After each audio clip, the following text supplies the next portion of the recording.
Today is Martin Luther King Jr. Day. And this is not an emergency episode. This is more of a reflection. I'm still in Atlanta, getting ready for an event. And during one of the breaks, I was scrolling Facebook like so many of us do. And I saw a post from an educator that I know. And she was talking about silence. Her message may not have started that way, but that's what I inferred from it. Silence. And it hit me right in the guts. And it made a thought pop into my mind that I want to say clearly here now to you all. In light of the things we talked about the other day, in light of the things that I'm seeing occur on a day-to-day basis inside of these community groups. More than one, not one single one, several. And that's this. I need you to understand that silence is not neutral.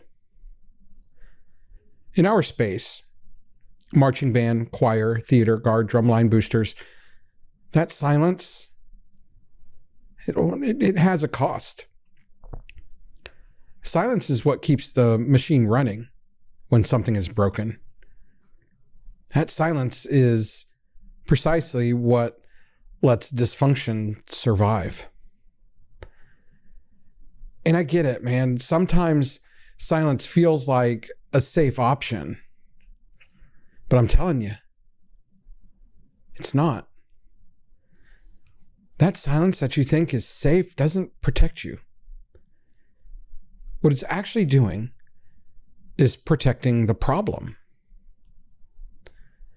I want to welcome you all back to Soundstage EDU. In this podcast, we talk about behind-the-scenes culture in fine arts.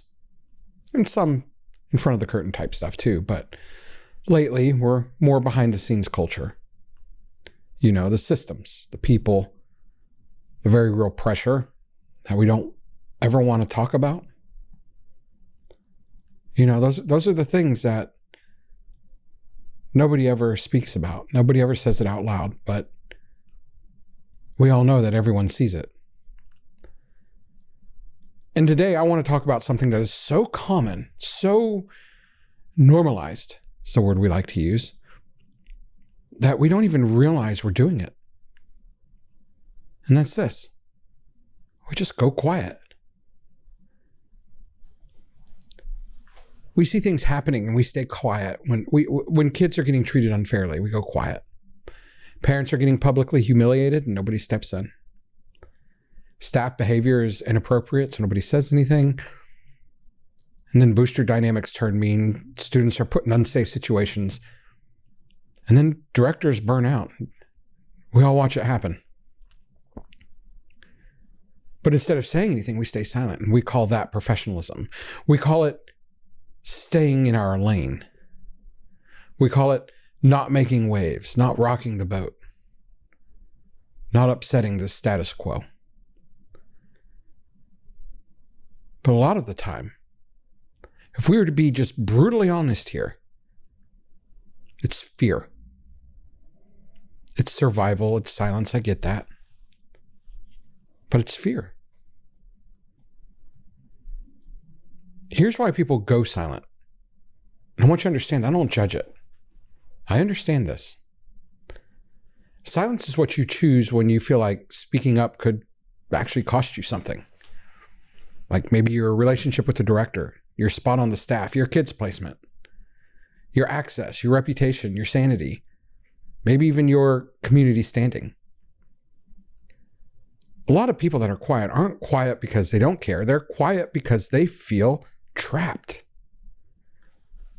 That silence that you use, to you, it feels like control. Feels like I can avoid drama, or I'm staying above it. I'm being the bigger person. That's why I'm quiet, because I'm the bigger person. But silence has a hidden consequence. What you're doing in those moments is you're teaching people, everyone around you, what we are willing to tolerate, what you are willing to tolerate. Culture is not built by the speeches that we make. And I know that's hard coming on a day like today where a speech shaped a big part of our culture. But there was more to it than that. Culture as a whole is not shaped by the speeches we make. It's built by the moments that we ignore. And you know exactly what I'm talking about. Turning a blind eye, keeping your mouth shut. Those moments that we ignore are what are building and shaping our culture. Because silence trains the whole room.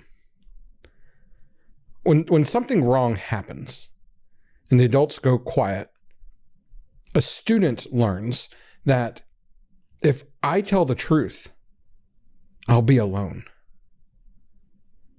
The people in charge won't protect me. So just keep your head down because this is normal. Silence doesn't just avoid conflict.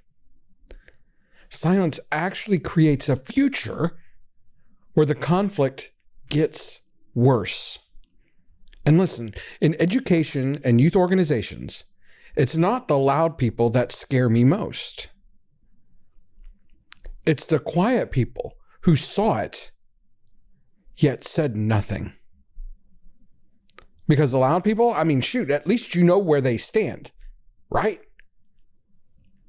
They won't let you go a second without hearing about it. They let you know exactly where they stand. But silence is harder to fight because you don't know where it is.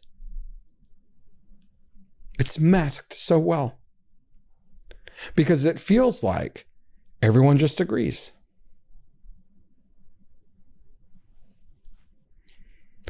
Let's define what I mean. Because this is not about petty drama. This is not someone hurt my feelings in a booster meeting. I'm talking about the silences that have real consequences. Silence when students get hurt.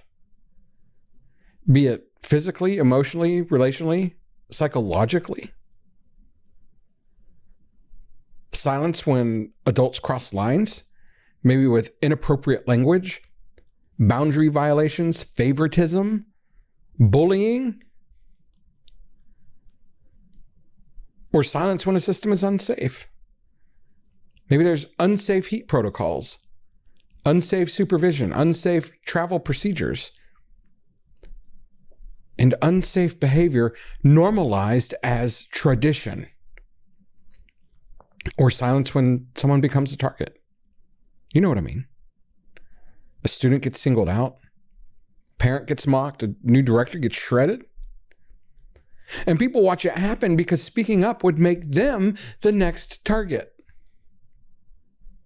That silence has a cost, friends. It always does. And the cost is usually paid by the least powerful person in the room. And when I get like this, I know I get a little spicy. My voice may not be up. I may not be unhinged. But if you witness harm and you say nothing, you, my friend, are not neutral. You're not staying out of it. You have, in fact, chosen a side. And I know. Some of you are thinking, hey, Mike, I'm just trying to survive. I'm just trying to get through these next couple of years. And I get it. But hear me out. The entire reason harm continues in youth spaces is because good people are exhausted and fear the consequences of being brave. Silence becomes the fuel. That's how the worst leaders keep power. It's not because everyone loves them, but because people are afraid of them. And that silence that you think is making you the bigger person makes them look untouchable. Now, this is important. I'm not telling you to go nuclear. I'm not telling you to make a Facebook post. And I'm not telling you to burn the whole thing down. I'm talking about a different kind of courage. The courage of measured advocacy. You don't have to be loud. You just have to be present. I just want to give you some non-explosive ways to break the silence. The first one is just say the damn thing. Say the sentence that nobody wants to say. Speak up. Hey, I'm not comfortable with that. We need to talk about what happened. I don't think this aligns with our values. Ask clarifying questions in the moment. Can you explain what you mean by that? Is that the policy? Are we even sure that that's safe? And name the student-centered anchor. I'm thinking about how that lands on the kids. We're here to protect the student experience. Let's talk about that. Also, document. Document privately. Dates, times, witnesses, facts. Not gossip, not speculation, but the truth. Facts. And use the ladder that we talk about here a lot. Not a grenade. Start internal. Start direct. Start respectful. And only escalate if needed. And you know when that time comes. Silence isn't the only alternative to chaos. There's a middle path. A clear voice. A healthy process. And integrity. MLK Day is not just a day off. It's a day to ask ourselves, what do I do when it would be easier to do nothing? In our world, a lot of people don't need a microphone. They need backbone. Because silence will always be rewarded short term. You'll stay comfortable. You'll avoid being the target. You'll keep your access. But long term, that silence becomes a legacy. And one day you're going to look back and you'll realize you didn't just watch culture happen. You helped shape it by what you decided to tolerate. So here's the takeaway today. Silence feels safe. I get that. But it's expensive. And students always pay first. You don't have to be the loudest person in the room, but you cannot outsource advocacy to someone else. If you see something unsafe, say something. If you see someone being harmed, please intervene. If you see dysfunction building, speak early while it's still flexible and there's still time to pivot. Don't let the loudest people shape the whole culture by default. We've done that for too long. It's time to change that because your voice matters. Your presence matters. And if you've been quiet for a long time, then today is a good day to start again. I'm Mike DeJohn. This is Soundstage EDU. And I'll see you in the next episode.